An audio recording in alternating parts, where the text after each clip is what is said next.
some amazing things. Glen Lake has done some amazing things with raising funds for an adaptive playground.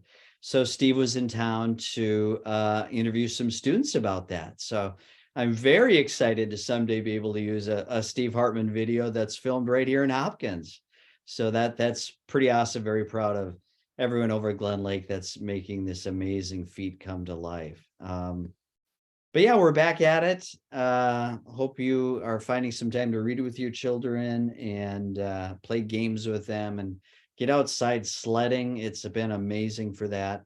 And I'll open it up for any questions you might have for me.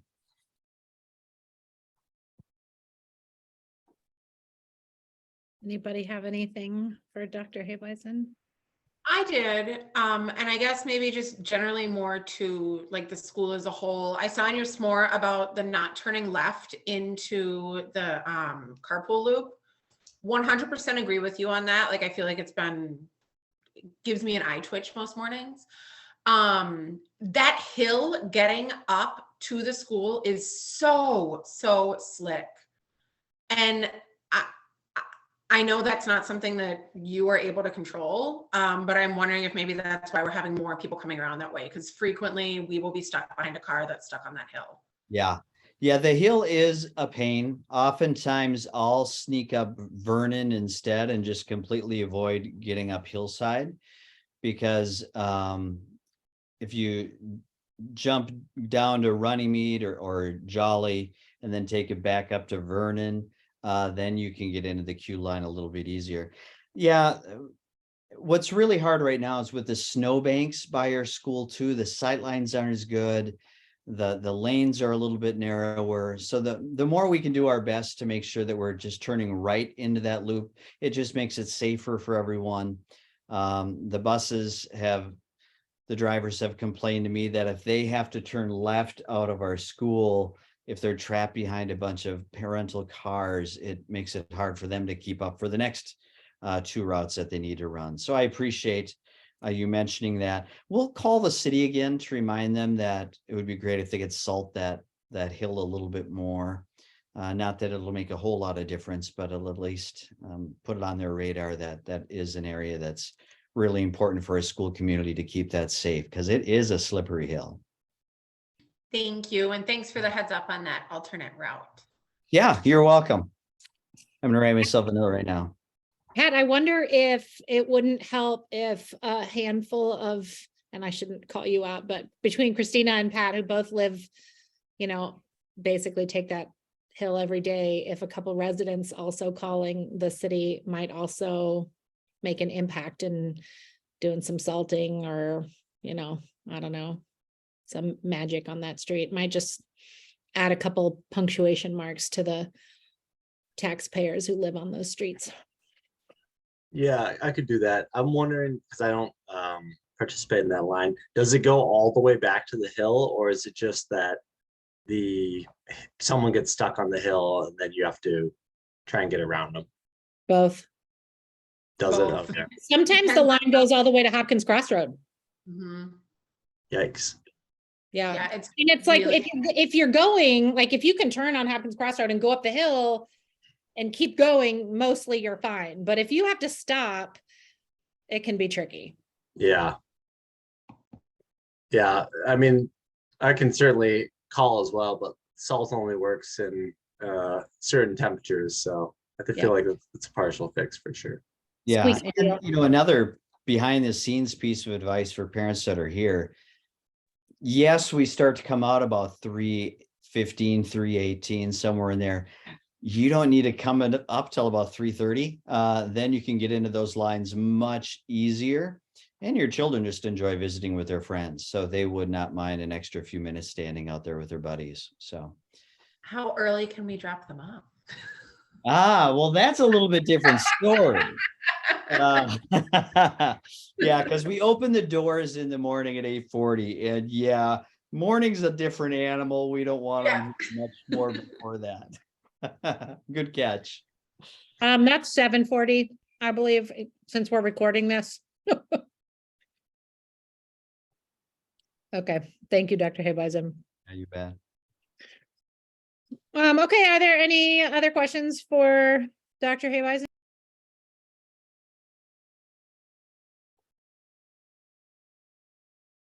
All right, well, thank you all for sharing your students with us. Now we get into that busy time of year where after Martin Luther King Jr. Day, we've got some nice stretches of learning. So Can you remind me, are we doing testing? Is that a thing this winter and before conferences? Is there testing coming? there are some grade levels and some teachers that are choosing to do another round of fast bridge testing. It's not required by the district.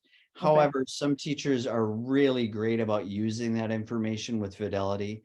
So Okay. they're choosing to do it, but not all students will get access to that based on what the teacher's uses are for the test.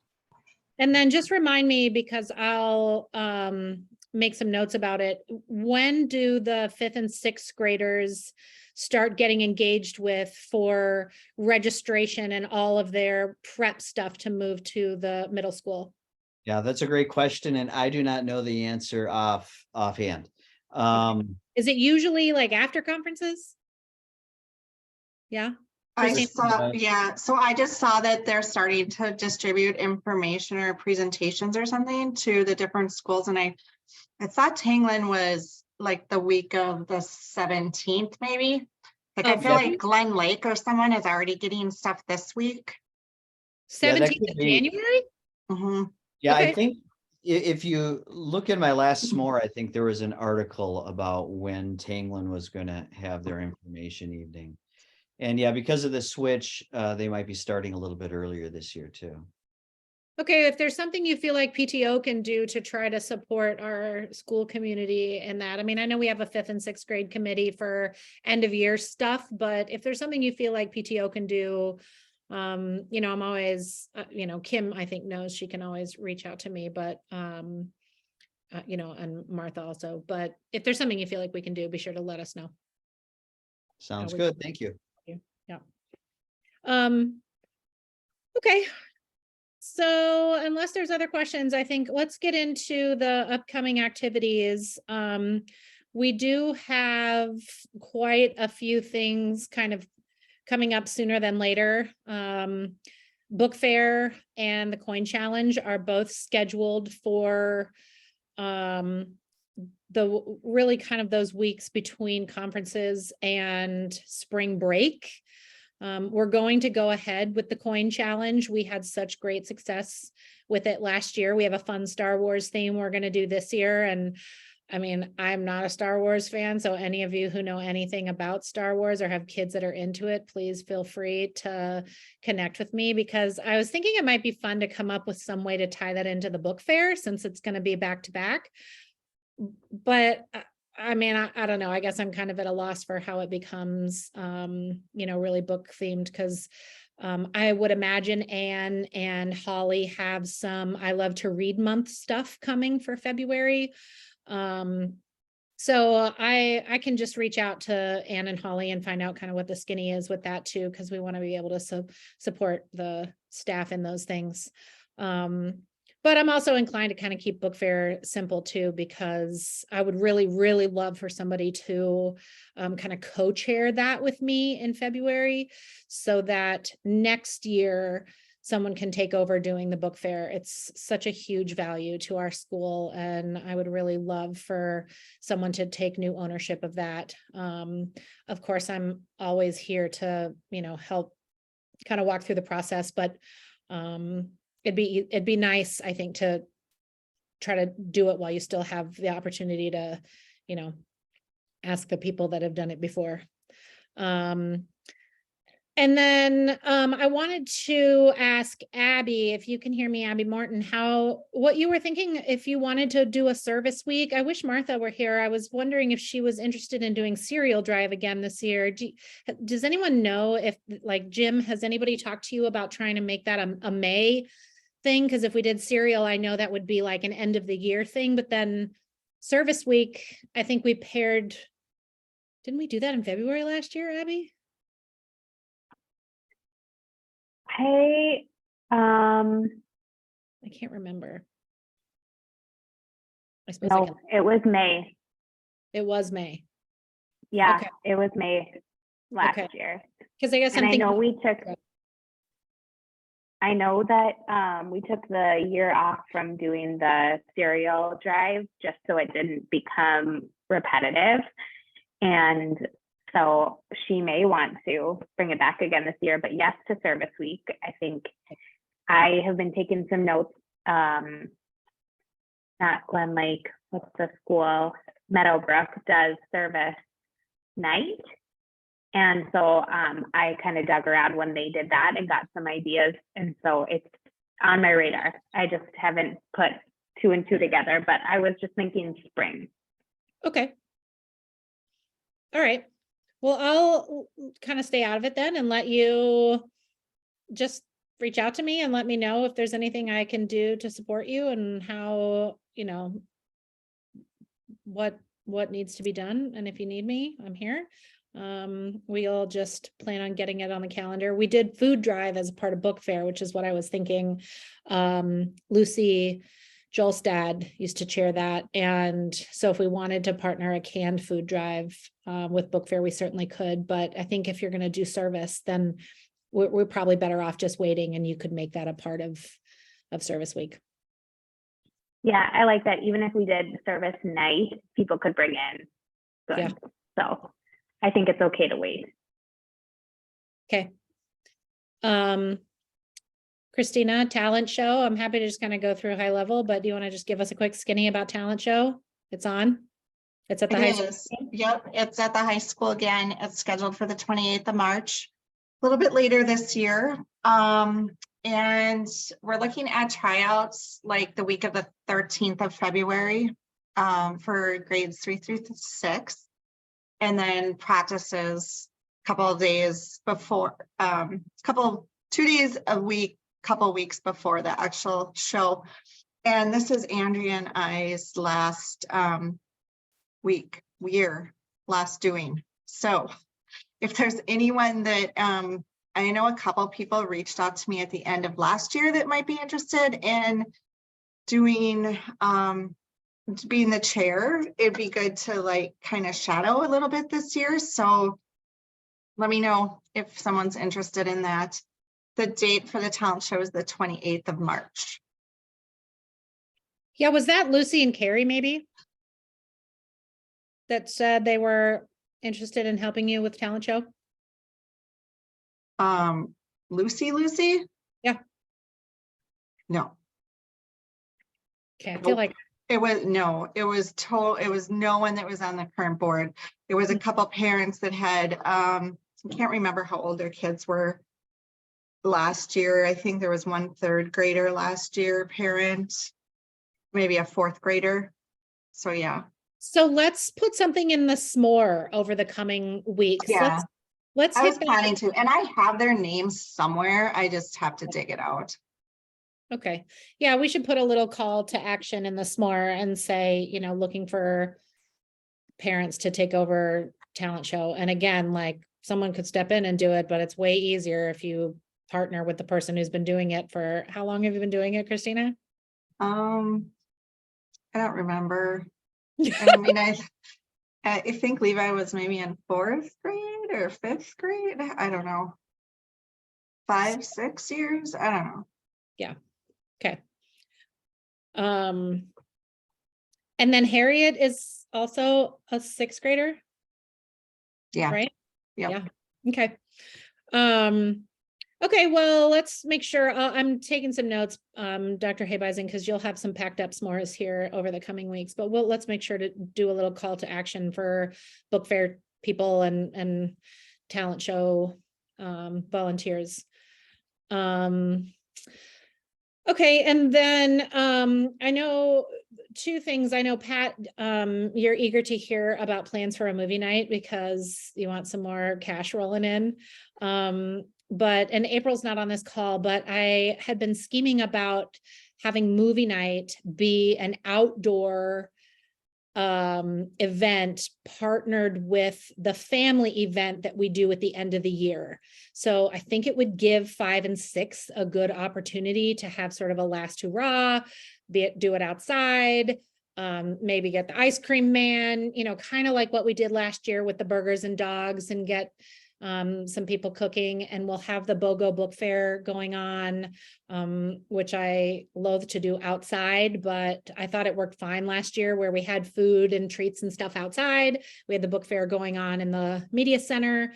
And if we can come up with a clever way, I mean, maybe movie night is like in that front lawn, or even kind of wrapped around the corner there. I don't know if, you know, containing it like in the stepping stones area is genius. I haven't been back there in a while, if there's even that hill, but if we can get use of the big field in the back, I mean, we could always just do it in the parking lot too. But I think that, you know, once we can kind of figure out some details, I'd like to come up with a way to have movie night kind of be like the last hurrah, because we'll have darkness at a reasonable hour, I think, still, you know, that last week of May, first week of June. Do you guys think that's a decent idea? Yeah, I mean, I think it's a good idea for sure. I think the key is in the budget, you know, for how much we're making is what would be the money maker, you know, and that's all in the details. Is it like a, you know, someone, I think maybe you brought up priority seating, or, you know, general purpose kind of seating, or is it kind of in the extras where you have full service type thing, you know? So I think it's both. I think we charge for the movie. I think there's Yeah. movie admission, and then we have packages that include popcorn and candy and drinks and all the things and light up stuff. yeah, And then it's $5 if you just want to come, right? I mean, we make it easily accessible for all our families. And as always, PTO will cover the cost of any family who requests it. So that it can be free to the families that want to come and would otherwise not be able to participate. But we have plenty of families who do like to give. And for those people, I think we create some opportunities for them to give and pay Right, for and that- priority seating. I think that's where the moneymaker would be, because if you just, you know, if 300 people show up at $5 each, it's only $1,500. So we do need to create that space for people who want to donate and get like the premium service or the package. So Oh, yeah. I mean, if we could hit that grass by the softball fields, I love the idea of getting like chalk, right? And we chalk off, you know, the Albersman Square, and, you know, that's where you put your lawn seats or your blankets, and, you know, you buy the package that has popcorn, and now we can charge, you know, 50 or $75 for a family to come, and maybe we do hot dogs, maybe we do food truck, maybe, you know, maybe there's a way to like really, you know, normally we would do free food at that event. Like last year we did free food.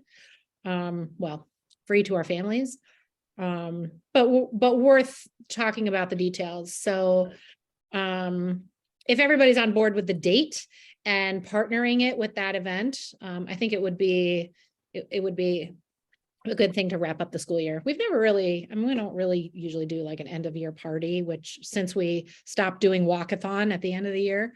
But I like the idea. I think it'd be a fun thing to do, and we could promote Summer Sparks and all that. yeah, what roughly date are we talking about? I'm just trying to look at the sunset times. Just because You are my favorite. I have a different mind than you. But I'm just thinking, like, you know, some kids go to bed a little bit earlier. My kids would be fine, but Is 6/2 Friday? yeah, okay, June. Yeah, I Ish. think we would do 6/2. So May 19th is a Friday and the sun sets at 8:40. Yeah, that seems, for me, that seems a little late. Well, we have to consider weather too, because it's possible that it's still really cold then too. I mean, it's also possible it's super hot, but I mean, I Is guess there it's a not- chair? say it again. Is April the chair? Not officially, no. Okay, because I was just, how did it go to an outside? I mean, outside would be the best, right? Like, I feel like that would be the most fun and comfortable, but I agree with Pat, 8:40 is late. I mean, I don't know. But maybe you'd get those older kids families. It just may not be feasible for all of our families. I don't know. Yeah, is the And mess inside- the big issue with inside? Is that what we were thinking? I can't remember, because I do remember talking about outside, but I can't remember why we dismissed inside. Well, inside is fine, but we can't serve food or drinks or any of those pieces of the puzzle if we go to the gym. And if we go to the lunchroom, we're really limited with space. It's not a very big space to have a lot of families. So, you know, you've got 150 kids and you're full, you know, which is half that many families-ish. Right. So, But depending on the lumens that we have on the projector, you know, if we could start a little bit earlier, because with the sun, the trees are pretty tall back there. It would be at least more shaded where we would be showing it. So perhaps, I don't know, it'll be interesting to play around with it and see. yeah, Okay. I think it's not out of the question, even if we started a movie at 8:30. I mean, I know it's a little bit late for the super littles. You know, maybe if you're coming at 6 and you're eating dinner and you're book fairing and you're all this stuff, by 8 o'clock, you're like, dude, I'm tired, right? So, I mean, that's to a good point. It's kind of a long event if we're gonna serve dinner. You know, Yeah, all these probably have to be tabled or like worked in a separate meeting probably, but yeah. Okay. And there also was that idea of, I think, if we can get Willow Creek to, I think we were talking about get Willow Creek to like donate a theater or something like that. I don't know. yeah, I mean, we've talked to Willow Creek about that, but again, there are some challenges with doing it off-site, and we don't make nearly as much money, and we can't get 500 families or 300 families into one theater. Now we're talking about 2 theaters or 3 theaters, and it kind of misses some of the community piece that I think would be so great about an event like this.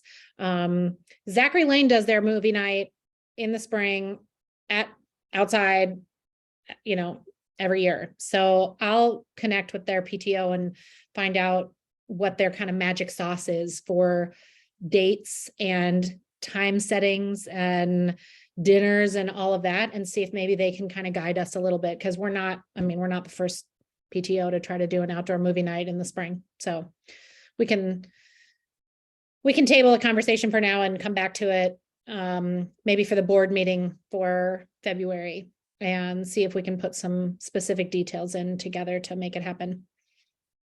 I am planning on doing the farmer's market again.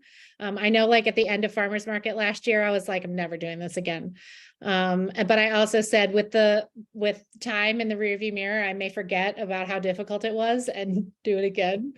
And between then and now, I have had so many staff come to me or write me a note or whatever that were like, Jen, this was amazing for staff appreciation. And it was so well received, and our community got behind it so well. I can't help myself but do it again this year. And I think we would make some changes slightly. I won't serve chocolate brownies again because they were kind of melty. But I'm thinking, so staff appreciation week is 5/1 through 5/5. Without looking at the calendar right now to know if there's a PD day that week, I would aim for Friday. But if there's a professional development day that week, then I would opt for that, because it was so nice for the teachers to be able to participate on a day when they didn't have students in the building. Hey, Bison, you look like you're scheming. Yeah, I was looking at the calendar. There is not a PD day. There's something on, let's see, May 12th, but it is, oh, that's just for 7th through 12th grade. That's conferences. Okay. Well, so maybe it's another 2:30 thing, right? We had a really good turnout for our Thanksgiving meal. And maybe it becomes a 2:30 thing instead of a 11:30 thing. Yeah, and we might as well take advantage of that early dismissal. I mean, you're right. That time of the year, the sun's going to be out nice and bright. So yeah, doing it right after school would be awesome. Yeah. So we'll plan on doing flowers like we have always done, selling flowers to the students, Monday, Tuesday, Wednesday. Most years we've added the Thursday so that we don't have crying kids. And then we'll do the farmer's market on that Friday. So if you're interested in helping with that at all or reaching out to our community members, let me know and I can give you a list of people to call. Our supporters last year were everything. So it should be a fairly well supported event. And if you want to hand out flowers, it is pretty fun, actually. I love all the kids coming up and giving the $1 for the flower. So just a plug for volunteers there. Totally pulling their change and being like, this is my change. I'm saving it for my flower. It's like another thing that our staff just loves. So it is rewarding for the soul to be the flower salesperson. Okay, and then keep in mind we'll have the 5-6 end of year party that week, and I think there's nothing really we can update with that at the moment. And I see all of our people hopping on. So I'm going to wear many hats tonight. Not only am I your PTO president, I am also going to give you the Hopkins Education Foundation update. Our director had something come up and she's not able to join us.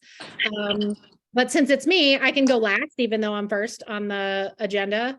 And I also am going to play hat for Hopkins Fast Pitch because they texted me and had one of them's coaching a basketball team, and you guys all know how it goes. So I'm going to put on the Fast Pitch hat too. But I think what we'll do is Ultimate Frisbee has, I know some stuff they have to get to right away, and they're giving us their time. So if you guys are here, please unmute yourself and give us the skinny on Hopkins Ultimate Frisbee. They may not be here yet. It was some players. Okay.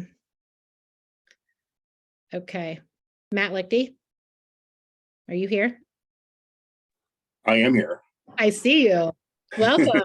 Thank you Yep. for joining us. Yes, thank you. Thanks for having us. So Hopkins Hockey, a little plug here that it's not too late to sign up, and we offer first year free for our Mite players. So I tell you what, I'm offering a special night that you can finish this season and play next year for the first year free.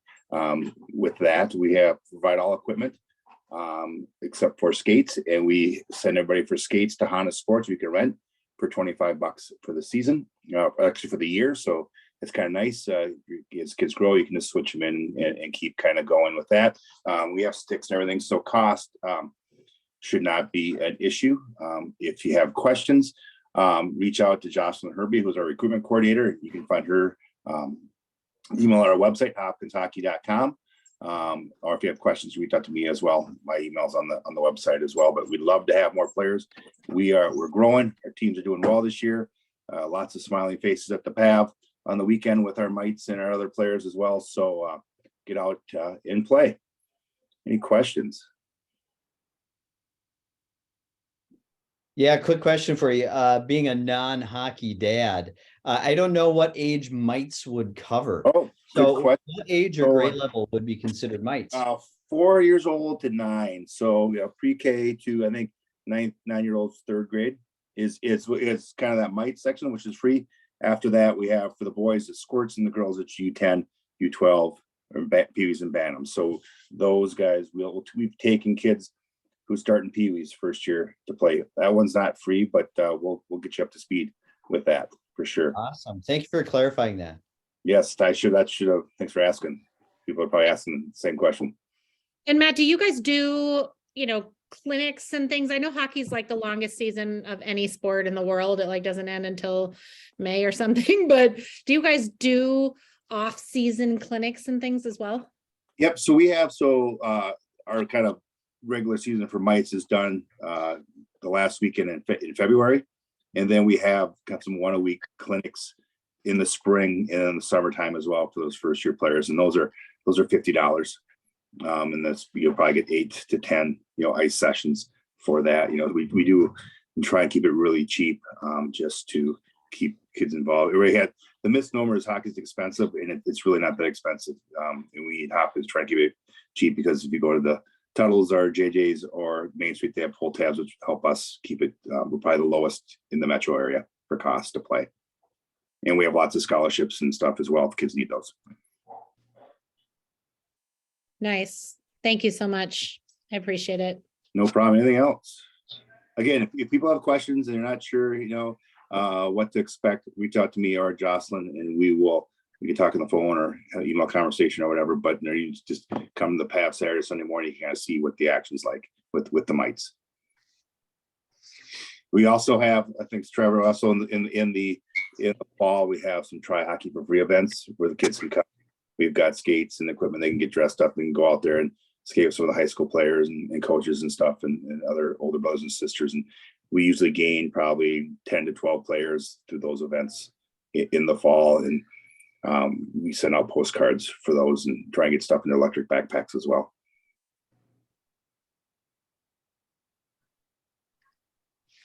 Awesome. Thank you. Trevor, right. Telling us about the free hockey gear swap. I see you, Trevor, in there. Yeah, I see you. Hi, Jen. You have a hockey player, Trevor? Yeah, Trevor's got I'm at the rink right now. He could be the parent voice, for Tanglen. If parents have questions, they can ask Trevor. He's got a bantam and a squirt. So he's walked the mile in the shoes. So he knows what it's all about. That's right. So a great program. I got to run to hockey now myself. So thank you, Matt. If you have questions, reach out to me. Otherwise, we hope to see you at the rink. Thanks, Matt. All right, thanks, guys. Trevor, it's a good segue. I'm going to let you hit up Big Willow. You ready? Okay. Yeah, I'm ready. You can hear me all right? So Big Willow Baseball is located right down Minnetonka Boulevard, just a little ways west of Hopkins Crossroads. There are 3 fields that we play on there, ages 4 through 12. So we divide the kids up based on their age level. There's two age levels per division. We play from the 1st of May through just before the 4th of July. We're always done right before the 4th of July. That way families have the entire rest of the summer to do what they want to do, go up north, do other activities, enjoy the beaches, whatnot.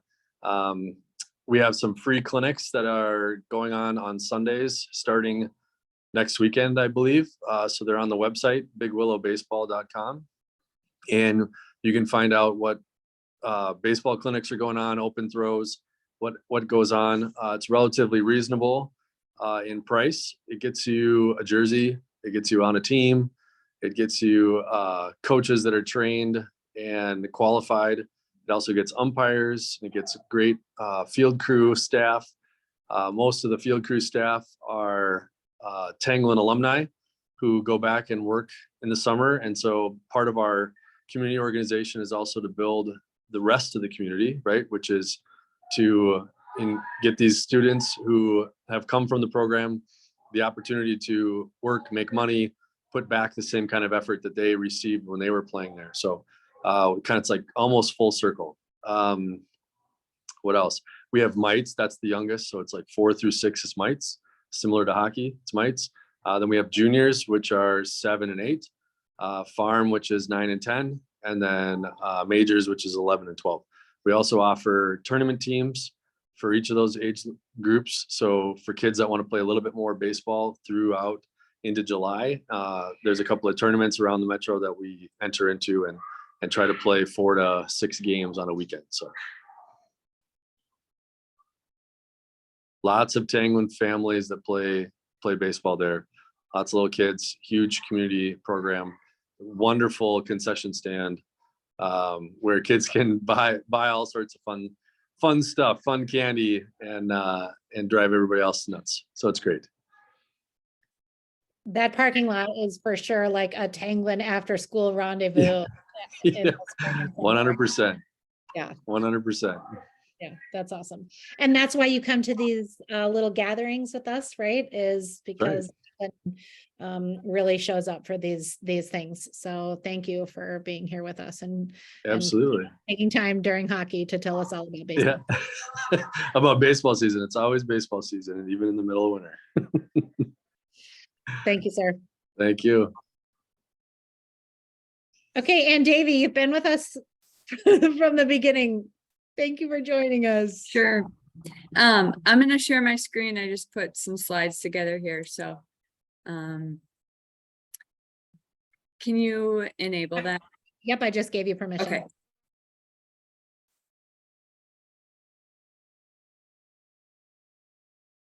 Can people see that or not? Yep, it looks great.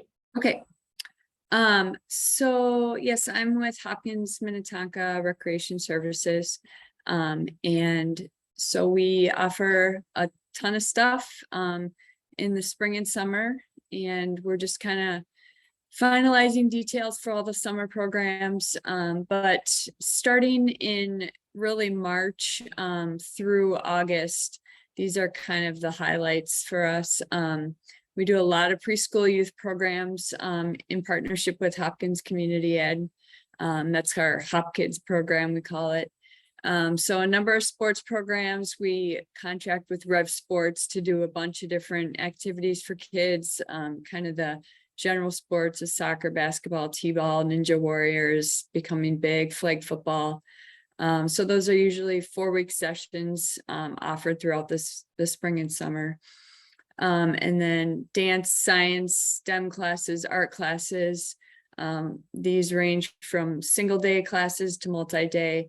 And then our Park Adventures program, this is kind of our annual tradition, I guess you could call it, for ages 5 to 12. We're at 8 different parks in Hopkins and Minnetonka, and these are morning and afternoon programs.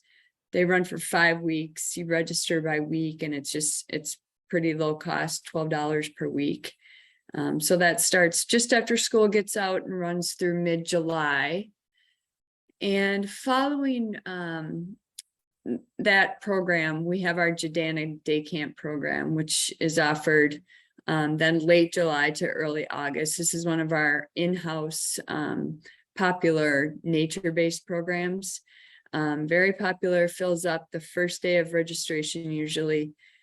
And then some other camps we contract with various organizations for. Theater camp, safety camp is run by our police department and fire department.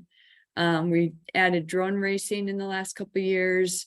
And then again, just kind of the basic sports camps, baseball, basketball, cheerleading, flag football.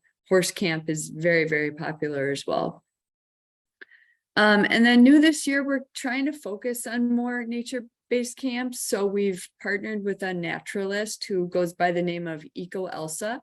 She's going to be doing some programs for us, some kind of survivor type programs. So we're kind of excited about that, adding that to our repertoire. And then moving on to aquatics and Shady Oak Beach, we offer swimming lessons throughout the year. During this summer, we have daytime, evening, and weekend lessons that run. There are 8 class sessions, and again, fairly low cost compared to some other organizations. And then Shady Oak Beach is kind of our treasure in the city. Great place for families to go, and you can buy season passes at a really low cost. Residents $15 and non-residents $30 for the season. And then we offer daily passes as well. As far as registering for all this stuff, our registration for summer begins Tuesday, March 7th. The spring programs, registration is currently open for all of those. So feel free to go online and at minnetonkamn.gov to view all the winter spring stuff that's going on. And then Tuesday, March 7th will be the start date again for summer registration. And then we do offer scholarships. People can register or apply for a scholarship, and you can earn $100 per child to spend throughout the year. And then lastly, I'll just mention we have a new parks coming. this March at Ridgedale. It's called Ridgedale Commons. And a lot of these like science and art programs are going to be held at the facility that's going to be at that site. So we're really excited about that. There's going to be a plaza area. So we're going to try and plan some music and entertainment for families. And then our farmers market is moving there in the summer. So we're excited about that. So people can check that out in early March. That's all. I Yeah, have. that is so exciting. I love Yeah. to see that. That is super fun. And I will just, two things I would say, be sure you share the details of those more nature-based activities with Gatewood. They have the outdoor kindergarten classes or immersion. I don't know, I'm butchering it. It's like Sure. outdoor immersion. They learn outside. Yeah. And those families are particularly invested in that nature-based learning. Okay. So I am sure that their principal would be happy to share the details of that stuff in their s'more, or give you guys a plug on that because it seems really in line with their education programming. And then I'll also say to anybody who hasn't registered for something on Tuesday, March 7th, you're like best to get up at like 6:30, get your items in your cart and check out at 8:01. And if there's like, if you care about Jadana, you like get it in there and check out at 8:01 and then go back and add in the art class. Or like having done this like 4 or 5 years in a row now, I just know that there's certain things that sell out and it happens so fast that you're best to like giddy up and get that stuff done super early, like be up early and have your stuff in your cart. Yep. And even create an account if you don't have one ahead of time. Yeah, 100%. Yep. Yeah. Thank you. Mhm. Are there any questions for Anne before we move on? I feel like I have to give Kira Shones the opportunity to welcome our next speaker, who is Coach Billy. He also has been here since like the moment this meeting started. So thank you. He works for the district and I'm sure is at the end of a long day. So Kira, would you like to introduce our next guest? Hi, Billy. I just wanted to let you know that I babysit and I work at a preschool, so I know what I'm doing. Well, I got a 3-year-old and a 3-monther that if you want, I I mean, will babysit. you could use it. I'll vouch for her. Not that you know her like plenty, but she's on it. All right. Well, I'm averaging like 3 hours a night of sleep. So I'm falling apart like at the end. So I could use a break or two here. So you're saying you need a night nanny? I mean, honestly, like right after the Sunday practice, if I could just get like a quick hour nap in, something like that would be great. All right. Well, that's good to know. That is a rough stage of life, dude. I'm sorry for that. It passes. Thank you for joining us. Of course. All right. So, well, that's hard to follow Anne when she has like 50,000 programs and a full slideshow. But I'll do my best. So for wrestling, we mainly have 2 things. It's kind of like 2.5 because we also have a girls program as well. But for our young kids, we have on Sundays, it's just an hour long. It's 4-year-old to 8-year-olds. But honestly, there's like 10 3-year-olds there. Feel free to sneak your 3-year-olds in. And if you want us to be a part of the Hopkins program, we're ready for it. So we got a bunch. It's just really, really young kids. I almost view that as, you know, how a lot of parents are like, I really want my kid to do gymnastics at a young age for movement skills, whether they do it long-term, who cares? That's how I view this. It's a lot of tumbling. It's a lot of rolling around. It's a lot of the first time the kids are ever having contact with other kids where it's allowed. You have multiple teachers that are the coaches. So myself, I'm a FIA teacher over at Glen Lake. And then we have Coach Kelly, who's over at Minnetonka. We won't hold that against her. She's still a good teacher. She's still good with kids. But because we have teachers, we're able to scale things. We know how to talk to kids. We know how to keep things safe, that type of deal. And that is just an hour and it's just started. We've only had 1 session. Registration never closes, but we are seasonal. We shut it down once baseball season starts so everybody can start doing their spring sports and stuff like that. We don't try and go year round. We're not a club. Everything we do is through community ed, and it will always stay that way. And then we have our regular hurricanes, which is just one night a week. That's on Tuesdays. And that's almost the same thing. It's just a little bit of a longer season. We start more towards the fall. And that is 8-year-olds to like, I don't know, what do we go to, like 12-year-olds, basically 2nd through 6th grade type of deal. And then with that, majority of our kids do not do any tournaments or any weekend activities, but they're available. So if you are looking for something that is very, very low commitment, but gets you out of the house and really active and really excited during this like winter season, I would highly suggest wrestling. Also, for those kids who maybe struggle a little bit with team sports, where they're like more relied upon for being team, a lot of our kids are like that, where they've tried baseball, they've tried soccer, they've tried this, and they picked grass for an hour. Now, when they come in with us, that just doesn't happen. Those kids, more individual, it ends up going a lot better for them. So our room is full of kids who tried a bunch of different things and it just didn't work out for them. So I would push for that as well. Oh, and then for our girls program. Wrestling is getting a lot of press right now. Yeah, well, our girls program in the high school has started to really take off. And part of that is because of Coach Kelly and the fact that we have a female coach on staff that was an extremely high level wrestler and also is an elementary teacher and amazing with kids. And so she's working with the high school, and she also helps out with our girls program, which is at the same time as our boys program. So if you're like, oh, I have a brother and a sister, they're actually, it doesn't ruin your schedule. It's still one day a week and they're in the same room. So it makes it very, very easy. And I just can't like say enough good things about her. She's a phenomenal coach, so easy to trust, and comes so well planned, and all the like progressions and all that good stuff. So that's all I think I have to cover. If you're trying to find us, we somehow didn't make the Hopkins Community Ed book that just came out. We got to talk to people about that. But we are in Community Ed. Everything we do is through Community Ed. You'll see us in Camp Royal. We'll run something through Camp Royal as well. We love to work with Hopkins Community Ed. So that's all I got.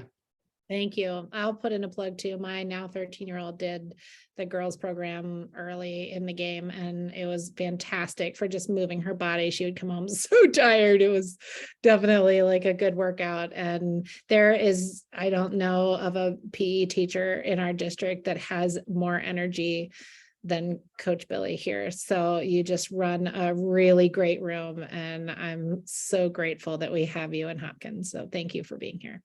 Oh, thanks. Well, I really appreciate you guys doing this. This is so nice for programs to be able to promote themselves a little bit. And I wish every school did this. This was really smart of you guys. We have a lot of parents who are like, my kid wants to wrestle. What do I, how, what, how, when, what's, and so it's easy to have, you know, one place where we can just say, push this out to parents and say, here's all the things that are coming in spring. This is how you register. This is the date it opens. These are the websites. This is the contact. If you have questions, reach out to this person. And so it's been a successful meeting that we have done now for a couple of years. So thanks for being here. Well, thanks for inviting me. Yeah. I'm going to jump to Jaleesa, who is our youth programs coordinator for Hopkins Community Ed. Hi, Jaleesa. Everybody. Hi. I have a 3-year-old, so I had to be muted and camera off, but hi everyone. And Billy, you're not in the catalog because, shout out to you, he's very, very popular. And so we wanted to shine the light, this catalog, on programs that aren't doing so well.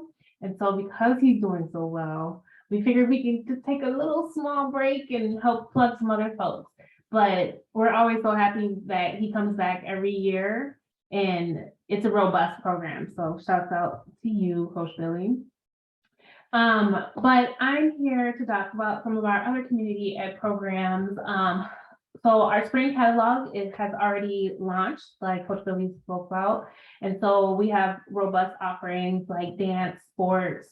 STEM is something that we're really focusing on right now, hands-on opportunities for grades, well, even including our preschoolers through high school. So having drones, Legos, and those sorts of things for secondary students, including high schoolers, and supporting Lego teams and those things in the district. And so registration is open for those programs. And then I also oversee our Kids and Company program, which has a full day summer option. So that registration will open mid-February, February 9th, or no, 13th, sorry, February 13th. For grades 1 through 4, which will be at our Alice Smith, Gatewood, Meadowbrook, and Tanglen sites. And then we'll have Blink for our 5th through, and this is entering 5th through 7th graders, which will be at North Junior High. And so that's full day activities, including service learning, field trips, hands-on experiments and opportunities, giving back to the community. And those dates are June 15th through August 18th, with a 7 a.m. to 6 p.m. schedule Monday through Friday. Because of Give to the Max Day this year, we do have a significant amount of scholarship available. So families that meet financial guidelines. And so we do that in partnership with Resource West in downtown Hopkins. So as people need those resources, they can reach out directly to them and they'll get them set up. And then we also have our Camp Royal program, which serves students entering 1 through 6. And those dates are June 12th through August 17th. And registration for that for summer will open February 9th. And those are another one of those programs that you want to load your cart because it'll open at 8 a.m. So another one, you want to load your cart with the good stuff that you want and jump on it early in the morning. But we do have opportunities that pop up as demand increases. So we try to make sure we can serve all families. And those camps are Monday through Thursday and come in 2 blocks of a 9 a.m. to noon and then a 1 p.m. to 4 p.m. And students are able to stay all day with a supervised lunch during the summer.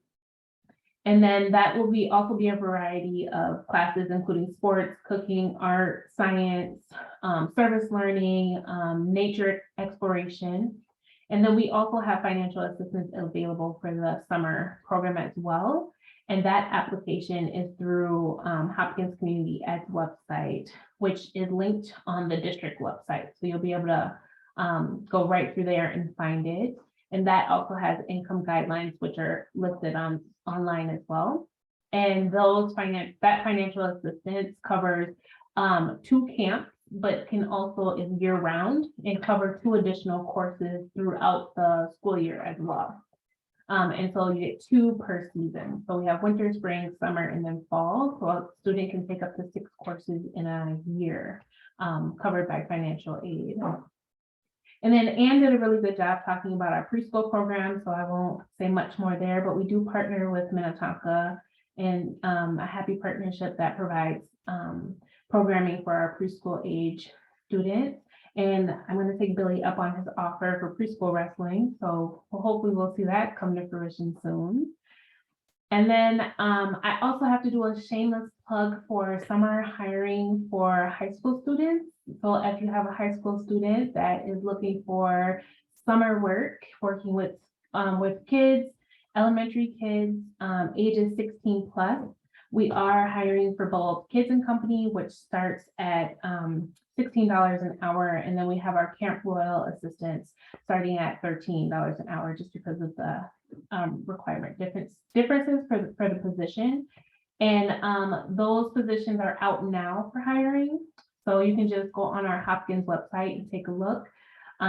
We are going to be hiring a lot. We have lots of programs. So and if high schoolers are even looking for opportunities now in the spring to do some work because of their high school schedule has changed and they have some afternoon or evening opportunities, they can join Kids and Company now for work and just need to be 16 plus.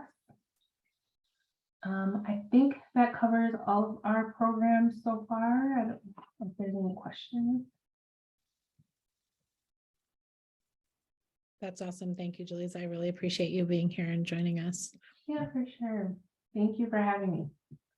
Yeah, community ed does such great programming. So all of the, I mean, even the 1-day classes, right? My kids have taken the sewing and the cooking and the baking and all the little things. And, you know, the meaty stuff is great too, the sports and stuff, but even those 1-day classes are really great. So we really appreciate you. Thanks so much. Yes, we're definitely making sure we're supporting families for non-school days. You know, we're having an increase in them. So we're here to make sure all kids have opportunities all school year. So, Have you guys participated in the hiring thing that Cara is doing at the high school? Yes, she represents us this time around. We're hoping to be there in person ourselves the next round. Cool. We have about 3 or 4 high schoolers who are working with us now. So it's been amazing. And the really cool thing is some of them have been kids and company kids. So it's like they're alumni coming back to serve and they love it so much. Yeah, that brings a like element of warm fuzzy, I think, to it that is really appreciated. So thank you for how hard you work for our kids. I appreciate it. Yeah, and also can I just do one more plug? If there's any other programs that are looking for partnerships, we're always open for partnerships through Community Ed 2, utilizing our spaces and website and those sorts of things. So if you're interested in partnerships, feel free to reach out to me. That's either serving youth or adults. We can do both. And there's lots of great classes for parents too. So I just want to put that out there that we also serve adults. We serve all ages at Hopkins Community Ed. So I'll stop talking now. Thank you. Thank you. It's all good. And I feel like PTO alumni deserves like a special, I wish I had like a drum roll for Glynis Jones because she knows all the things and she's like, yeah, okay, sorry. I'm excited. Here's my friend Glynis to tell us all the things about Hopkins Hurricanes. And somehow I didn't even ever truly make it on the PTO. It was all good. I just knew all the right people. It was all good. This has been a fantastic session because I feel like it's like this full circle of like all the things that my kids have done along the way. So our house has 2 alumni Tanglen kids, one getting ready to graduate high school, one just started at the high school this year, but we have done like I was giddy to see Ann Davey in person after all the many years of getting emails from her and all the things that she has coordinated. So that's awesome. And we giggle that Coach Billy had our daughter for softball at one point along the way too. So like he's the man of everything. It's kind of fun. So what I'm here for is the Hurricane Swim Club. And what that is it's actually a year-round swim program, but we're one of the few clubs in the area that does do a split where it allows your kids to be able to be in for a season, but not necessarily a full year program. We are based out of the Hopkins pools for the majority of the time. Summer times, they will stretch out a little bit, try to get the kids to outdoor pools, which also means the really long course pool, like the Olympic ones, which is kind of crazy to be able to tackle that piece of it. But we are a West Metro team. We pull in probably from about 8 different districts. I'll say the majority of our kids, though, are probably Hopkins, St. Louis Park, Wayzata. That's a majority of the districts that we pull in. And so it's a great mix of different kids. We start with kids, I think they will take some as young as 6, and we go up through 18. And that means all skill levels. It is, my favorite are the littles that are working their little tails off in the pool. There's a lot of movement, not always forward, but it is, it's fantastic. And they're working their little hearts out and they just make me happy. We have kids that will be at the Olympic trials. To that level. We have, such a wide range of things. Our team is roughly about 250 kids or so, depending on the season. I will admit right now, we are not at a huge capacity for new kids, but always be on the lookout for when we have the next rounds of tryouts. And when we're saying tryouts, it's not necessarily you have to be a fantastic swimmer already. There's different levels and ways to get kids in and involved and going. It is also a great feeder sport to the high school opportunities. There is a girls' high school team that starts at 7th grade. There is a boys' high school team that starts at 7th grade. And then there's also a synchro team that starts in the spring. So these are great opportunities for kids to get involved in something that is maybe not in their normal realm of I would try. But again, you know, like Billy actually mentioned, the kids that have struggled in the team sports aspect, this is another opportunity. One of the greatest athletes out there is a very vocal ADHD supporter, Michael Phelps. You know, he went through his own struggles, and this is another one of those sports that you are part of a team, but yet it's your individual results and your individual activities that go with it. So we can be found on hurricanesmn.com. We are part of the USA Swimming side of things, so we do roll up in through the national side of things, but it really is, it's a great opportunity for kids to get involved in different things. We're in the middle of our winter season right now, which will wrap up March-ish, and then the next round of seasons will start in April. The spring and summer sessions are about 8 weeks long each, and then the fall winters are closer to 14 to 16 weeks, depending on your schedule. So it might be, you know, you could do just the fall, you could do just the winter, depending on our space. And as I said, we are at the Hopkins pools. I will put in a plug that someday if Hopkins ever gets around to putting in a referendum for a new pool, I'll ask for your support. We're struggling. We would love to have a ton more kids in the program. We just don't have capacity. That is the hard part right now. The school change times next year is going to impact us, and the availabilities of being able to get into the pools. Our newest pool is 50 years old. It needs some love. So it's, you know, you get some good trippy vibes going through all the different pools, but there are one at each of the junior highs, soon to be middle schools.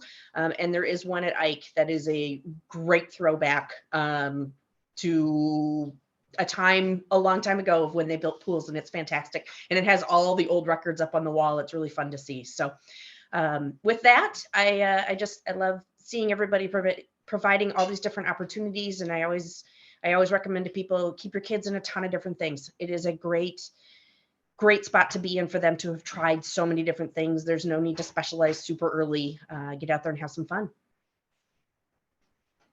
Thanks, Dennis. I know that Hurricane Swimming is such a great program. Everybody I know that's been a part of it is just loved it. So thank you for sharing all of the things with us. I have to apologize to, I think, Marit, I was thinking this was Marit Lee-Dose, who was like sneaking in for her husband for softball, but I'm realizing now it's probably Marit Erickson, who is one of our students here to talk about Ultimate, who is probably like in between practices, or she's probably busy. Are you? Yeah. I actually just got back from a pasta party for alpine skiing, so you're completely right. But I'm sorry, I was like pushing you because I thought you were our fast pitch, but welcome. Thank you for being here on a busy night. Of course. Thank you. I'm gonna see if I can turn my camera on. Oh, never mind. It's not working for some reason. But yeah, I wanted to talk about Ultimate Frisbee because it's a really awesome sport, and I think a lot of kids would love it. We have a middle school league that is co-ed for grades 5 through 8. And then that like carries on to varsity for boys and girls, grades 9 through 12. And if you want to look at our website, it's just hopkinsultimate.com as well for like information and stuff. And we have practices almost all through the year. So it's very flexible for like if you play soccer in the fall or spring or whatever, like you can go to, we have winter practices right now that are 3 days a week for varsity. And then MSL starts Sunday, January 22nd, and that's on Sundays and Thursdays. And then the costs for like MSL, which is probably what people are more concerned with for this meeting, is $175, but there are also scholarships available. We do a lot of fundraising to help make sure that like anybody can play if they want to.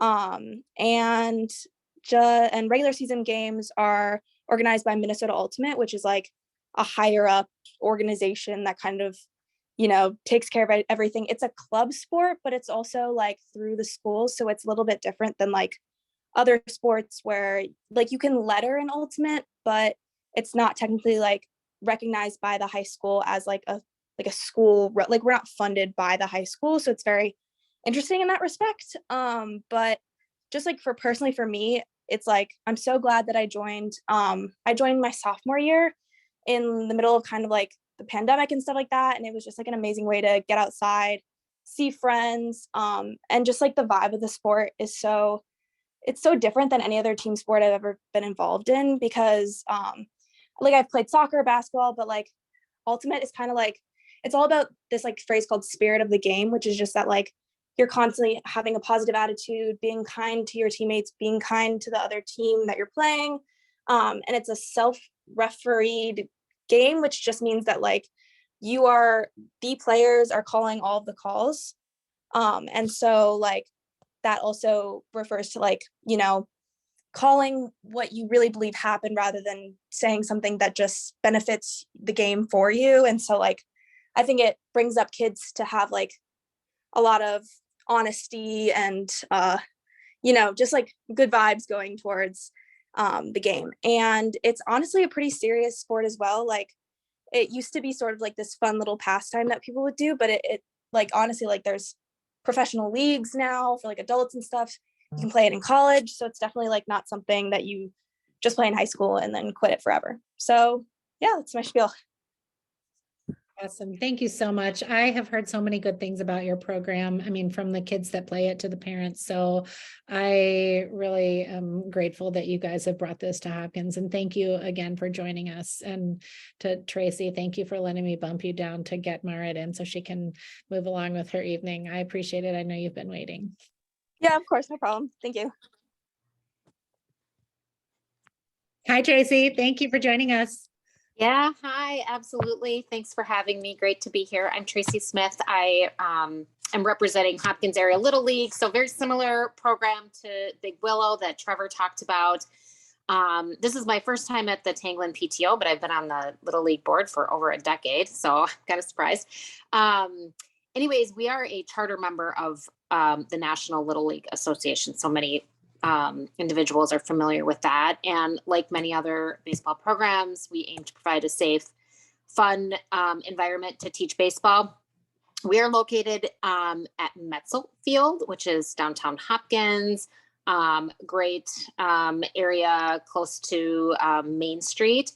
We also serve kids 4 through 12. I would say one of the things that's unique about us is we have a challenger division, which is, I think, one of very few in the metro area, which is aimed at serving kids, students age 4 to 20 that have physical, emotional, mental, developmental disabilities. And we really bring that in as part of our programming and part of our community and give the rest of our players opportunities to be buddies and really get connected with these kids. So that's a really great experience. We also have clinics coming up. You can find us hopkinslittleleague.com. We also have clinics coming up. Our clinics are free. I can't recall if Big Willows are free, but I mean, the more clinics, the merrier. Take advantage of them. It's a great opportunity, especially in the winter, to get your kids inside, get them in the gym, running around, learning some baseball. Our clinics all take place at West. The dates are on our website. Again, those are free. I think you have prices in the agenda that you sent out are costs, but I will just put in a plug that register before March 1st and you get $20 off, which is really awesome if you have multiple kids, because that adds up very quickly. We play very end of April to mid-June with opportunities for tournaments post that. So especially for the older kids. And then we go into an all-star season. So that takes place in July, which is a really cool opportunity for the kids.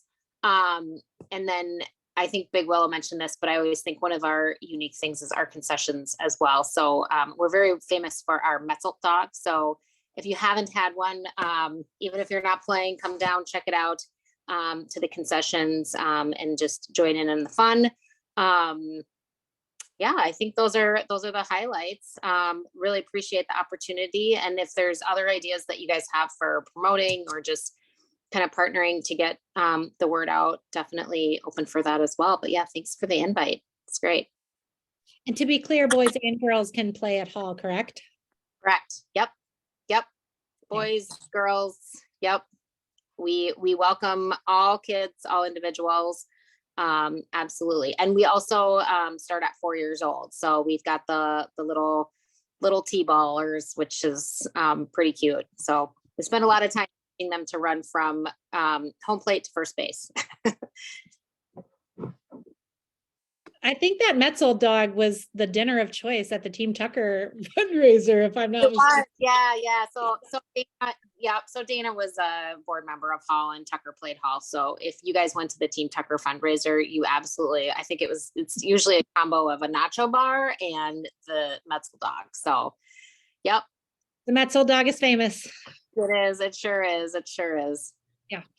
Right on. Thank you so much. Registrations are open for Hall. I know that was one of the things I saw right now, right? So they're open, so you can go to our website. Feel free to register. And again, all the clinic information is on our website as well too. And there is contact information right on our website. Registration at hopkinslittleleague.com for someone to get in contact with if you do have questions about registration or what team to sign up for, or just looking for general info. So we are open for business. Yes, we are.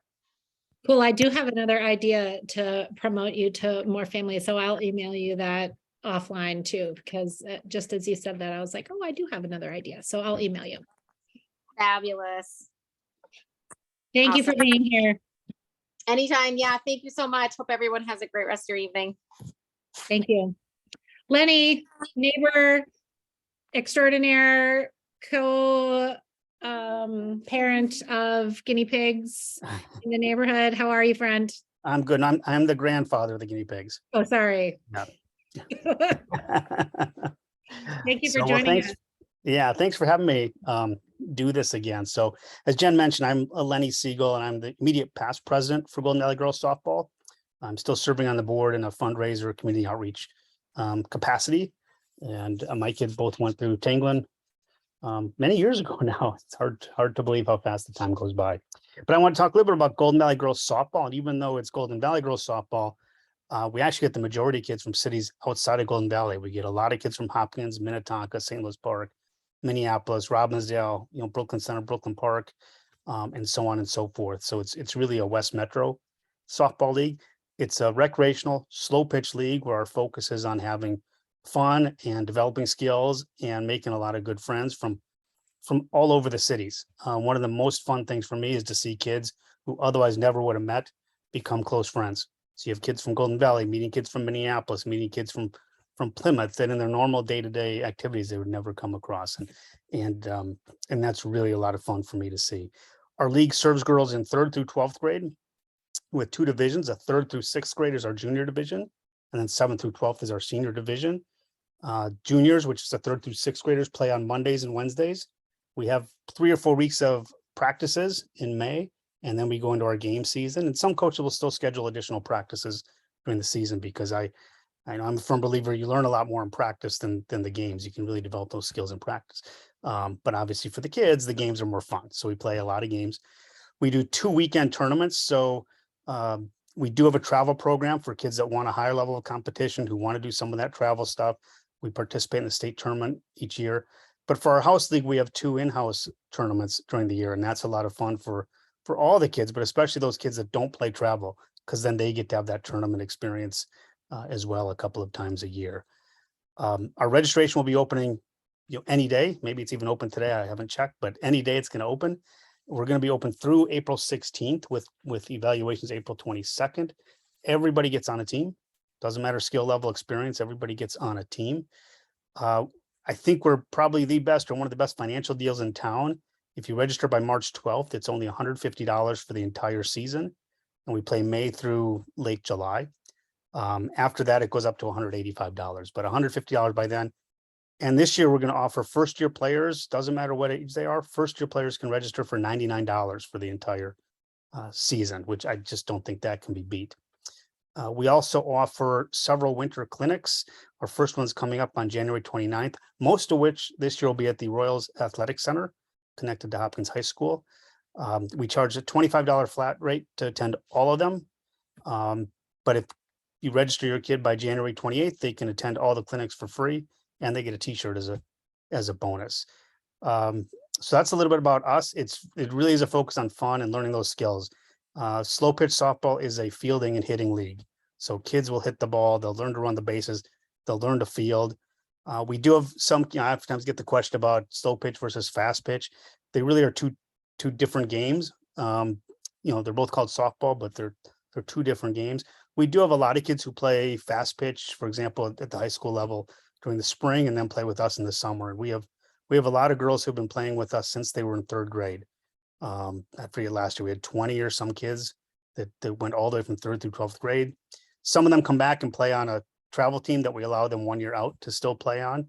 And really the last year or so, we've started to get a lot of alumni coming back and coaching. So we probably had upwards of 10 girls coaching last year who graduated the year or two before that, just because they absolutely love this league. And I will tell you, the young kids, to be coached by girls who are much closer in age to them, it's incredible to see. They listen to them very well, frankly, oftentimes better than they listen to the actual coaches. They bond with them very well, and it really is a fun league. So I'd love to see more Tanglen kids. For whatever reason, even though we play most of our games are at Lions Park, which is 5 minutes from Tanglen, we have very few Tanglen kids in the league. We get kids from Meadowbrook, which is close to Lions Park as well. Love to see more Tanglen kids. So if you have ideas on how we can get more kids from Tanglen, let me know. So thanks, Jen. Thanks everybody for letting me speak. Absolutely. Thank you, Lenny. I appreciate you being here. Absolutely. Rick, I think we've made it to you finally. I appreciate you being patient and thank you for joining us. Rick is going to talk to us about lacrosse, which admittedly I know a sum total of 0 about. So please share with me all the things. Yeah, I didn't get to test my camera out, so that light's a little bright back there. Good. Yeah, so I just want to talk a little bit about lacrosse. I'm kind of speaking on behalf of Casey Biddleson, who's the head of the youth program for Hopkins. And I am the coach of the 12U box lacrosse team. And I also was the coach of the 10U team last year, box lacrosse, and I was the coach of the 10U field lacrosse team this past summer. So basically, lacrosse is a sport that is kind of like in the United States has had a huge following in the East Coast, even though it was technically invented in Wisconsin lacrosse. But in the East Coast, like New England, New York, Maryland, really popular states for lacrosse and very popular in high school in the 60s, 70s, 80s, 90s.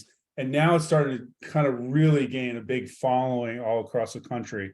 And especially here in Minnesota, there's some really good teams. It's really picked up a lot of popularity because it's a really great sport for people who, let's say don't make the hockey team or, pretty athletic, but they don't want to play basketball or whatever. This is a sport you can pick up whether you're 10, 8 years old, 12 years old. You can get into it and then you're on the team already. There's no cuts.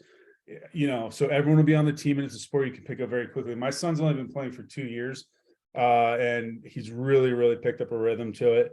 I didn't start playing until I was 10 and I played throughout my whole life. I played on high school, college, played on teams up until I was about 30 years old.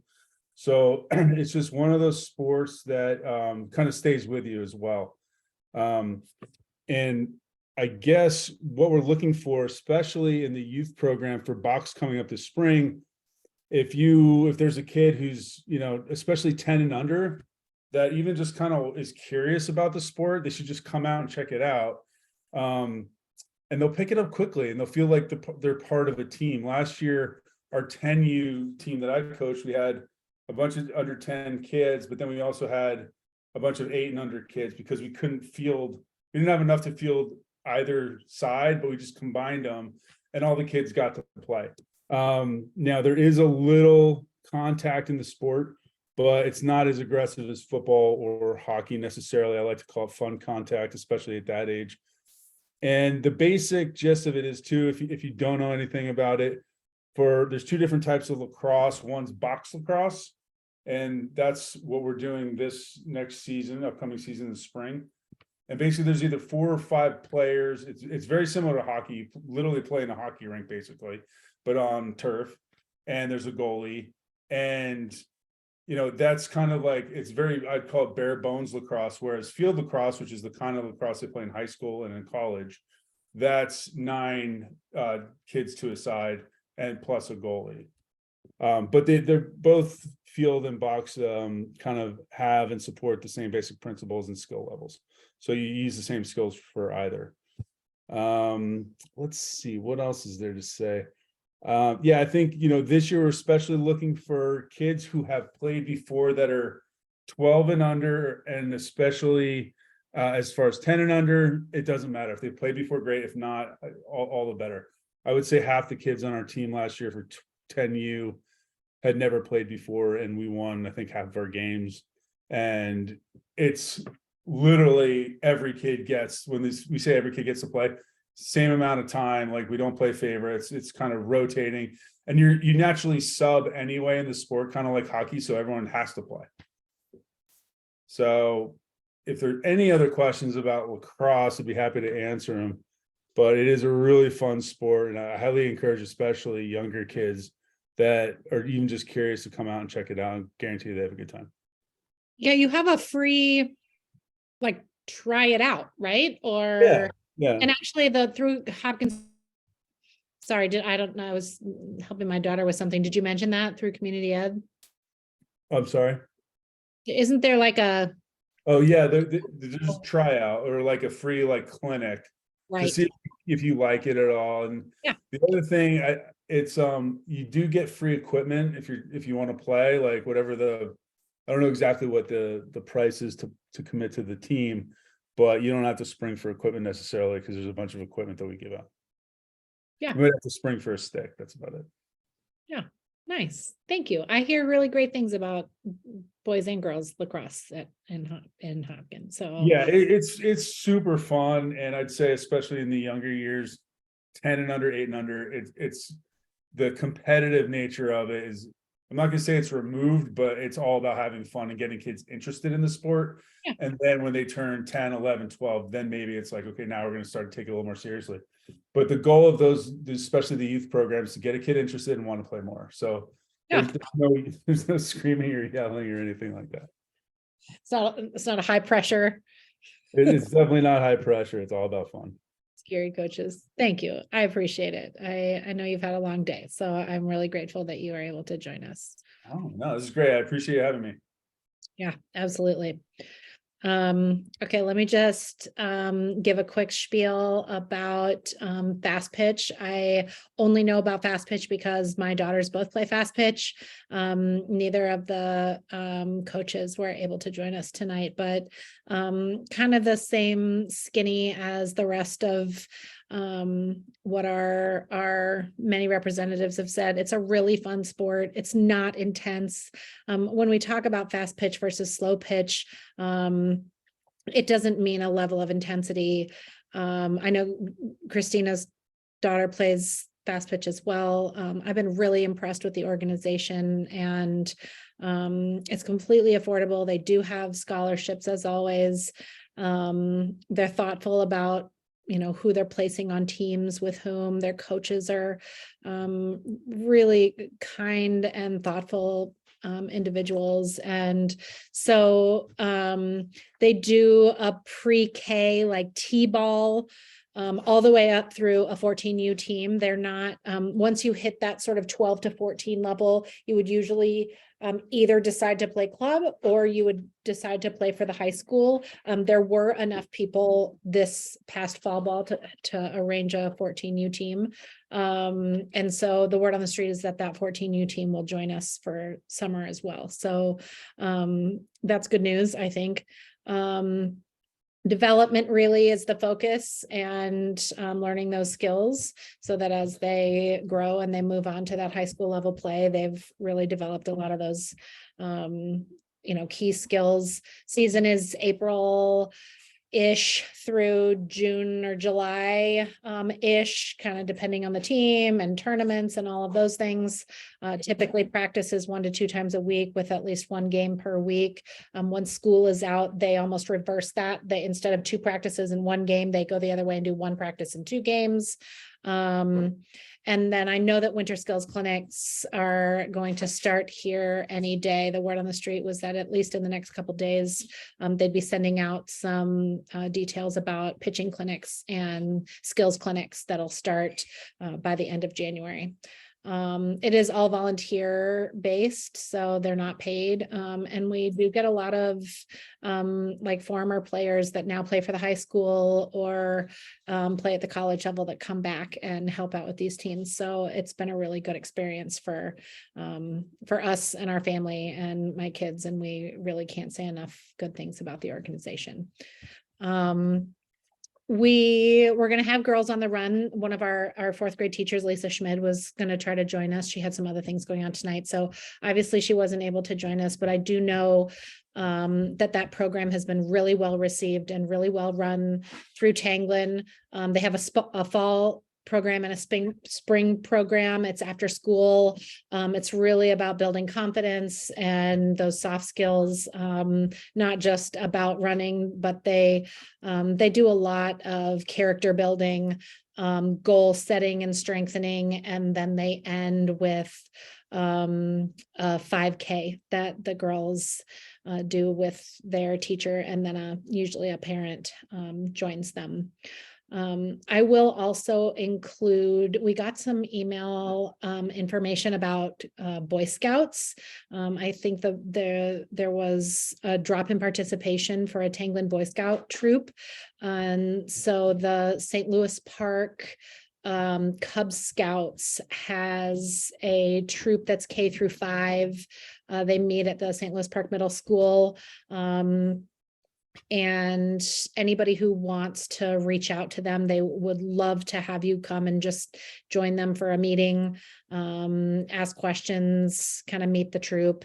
Their scout leader is Chris Bettine, and I will definitely include his contact information in the follow-up email that we send out to Tanglen families. And we'll put this video on YouTube as well for Tanglen families to be able to view at any time. And then I would really be remiss, I know we're 2 minutes over and our former president would die, but I have to say that the Hopkins Education Foundation biggest fundraiser of the year is coming up on February 25th. Full transparency, I am the event manager for that event. And it has been a really, really fun challenge to take on. It is my full-time job, and something to be paid to do something I would be doing for free is really kind of the dream. So I'm really loving working for HEF and being able to fundraise and think about event planning, not just for Tanglen, but for all of Hopkins schools. We have a really great special appeal. I know that HEF gave a grant to our literacy team at Tanglen to fund a program called Letters, which is a new literacy program, mostly championed by Ann Baird, if I'm not mistaken. And it's something that HEF is trying to fund district-wide so that all of the elementaries have access to this. And that's part of our special appeal. In addition to some career-focused stuff that is really more for that secondary level of kids in preparing for the world and having options that aren't necessarily focused on just going to college. We're trying to build a CNA program here in Hopkins that trains our students to be able to graduate as a certified nursing assistant. And they are making some changes at the high school to be able to give them a space to teach these classes. We have teachers that are literally going and working as certified nursing assistants so that they can qualify to be able to teach it in the fall. So it's something that our district and our staff is really getting behind. And that's another part of our special appeal. And it's also going to be super fun because, you know, there's shenanigans involved. If I'm planning the event, we are breaking up with the wedding format and doing it a little bit differently where there's not a plated sit down dinner. And that format's breaking up a little bit. We're doing sort of a around the world globally themed food stations that are strategically placed around the ballroom. And then we'll have three special side lounges that one is a speakeasy, one is a brew pub, and one is a wine room.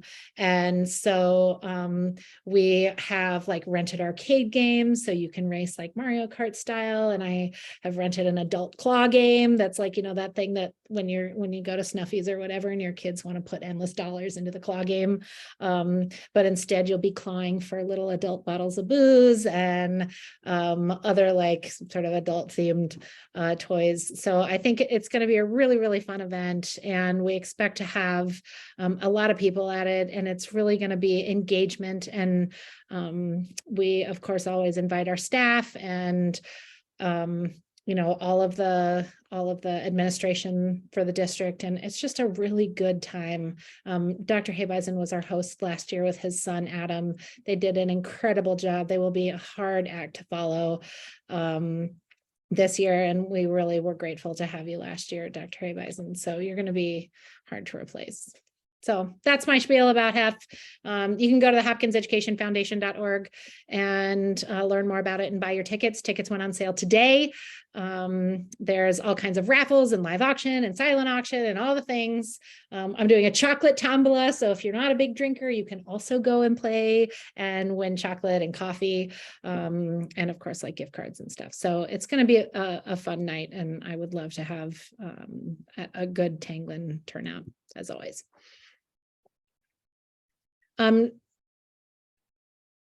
I think, Pat, if you would like to do a quick treasurer's report. It's a general meeting, so I think we need to kind of tell people where we stand financially. I don't think we need to get too deep, but I think it needs to be included in the meeting. Jen, can I really quick just add an activity first before? Yeah. Because I just wanted to mention, I mentioned to you 4-H, which you were like, what the heck is that? But yeah, so I just want it because, and then I'm not connected to it at all, except for through Ivy, who does several activities through it. And I had a heck of a time trying to figure out how even to get involved. And so I kind of know now how you can get involved. So if someone is interested in that, like, I'd love to be able to, you know, like I have a contact I can send them to. There's actually like tomorrow and Wednesday, there's like it's a Zoom, like what is 4-H and what is the stuff. But it's really kind of cool because like you can do whatever you want out of it. Ivy's in a couple like monthly groups that she like goes and trains our dog, and she's part of a horse group, and she is in a space exploration thing. And then there's like one-off things where she like participated in an archery class one time. And so there's just like so many opportunities. There's a lot of virtual ones that kids can join in and like learn about pigs or learn about, you know, rabbits, or, I mean, like it's endless of what the opportunities are. And I think it's like, it's not always clear what it is. Like you think of 4-H as like you're just raising horses and cows and stuff. And like, it's so much more than that. There's science in it. And so if there is someone that, you know, like, oh, like I would really like my kid to get involved with, you know, plants or whatever it is. They have some really cool ways to do that, and inexpensive too. So I'll just, like you can just put my name in there in the document if someone's interested in trying to figure out more about it, because it was, I mean, I even went to the 4-H booth at the state fair, and like the person there didn't direct me to the right place. So it was bizarro, right? So I just want to throw that out there as an option. Yeah, thank you for the reminder. I'm sorry. Yeah, that's okay. I will include that in the agenda, and I think it's what I'll do is put together a PDF that we can share through this more, and you know, through the PTO email, so that there's a one place that people can go and be like, okay, here's all the things, and we'll just include you as the 4-H contact. Do you want me to put your email there? Sure, that's fine. Yeah. Cool. Thank you. Yeah. All right, you want to do the budget stuff now, Jen? Your time to shine, Pat. All right. So I included the budget summary and the bottom of the document there. Not much happened last month, so this is through the end of December. As you can imagine, spending was a little bit less just because of the break, I'm assuming. And we had a little tick up in income, which was essentially just a carryover for some of the bingo deposits that came a little bit later. So it's pretty much the same as last month. I think, spending's still on track. And as of last month, we were still on track for our target. So everything's looking good. And, the biggest next income event is going to be the bingo night. So I think that's kind of really what we're looking forward to as far as where we're landing versus that income target. And the expenses are on track, and they usually fall, something like 10% below target, because not everybody can spend their line item. So I think everything looks healthy, and just a minor update for this month. Thank you. And since we're recorded, instead of bingo night, I'll just correct you and make sure you know it's movie night. Movie night, yes. I was wondering, I'm like, what? Bingo night did happen, yeah, already. Yeah, we did. And it was a successful bingo night, I would say. I wish one of the bingo team was here to tell us, but I was there. I thought it was a great event. We had a great turnout. We came in under budget for expenses and almost at budget for income. And so in the end, I think it was a successful event to get back in person. And it was just a joy to have everyone together in the building again. The few minor expenses that came in December were because I did a couple staff appreciation things. I know sometimes I kind of just like go rogue and do these things because I'm like staff appreciation chair. But we did a hot cocoa bar at the school for the staff, which was super fun and they loved it. We did kind of a silly gnome thing. You can see over my shoulder, I'm kind of obsessed with gnomes right now. There's a gnome for every holiday. But the teachers like gnomed each other.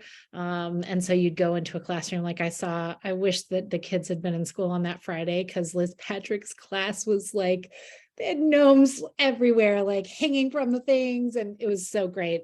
But it did bring a little element of silly.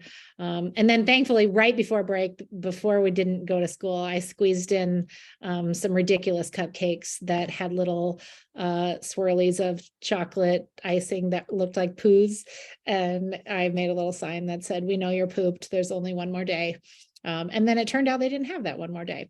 So it was great. It's just something to kind of keep everybody's spirits up, and it was inexpensive and well received. So I'm, busy spending the staff appreciation budget and making sure our staff know how well appreciated they are and how much we love them, and we know how hard they work. And so we'll definitely have some fun things coming up for January and February too. But I appreciate you, Pat, putting up with, my lack of submitting receipts all the time. I know Christina's head would spin upside down when it was time for me to submit receipts. So I know it's not easy, and I thank you for all of your hard work and efforts in keeping me straight.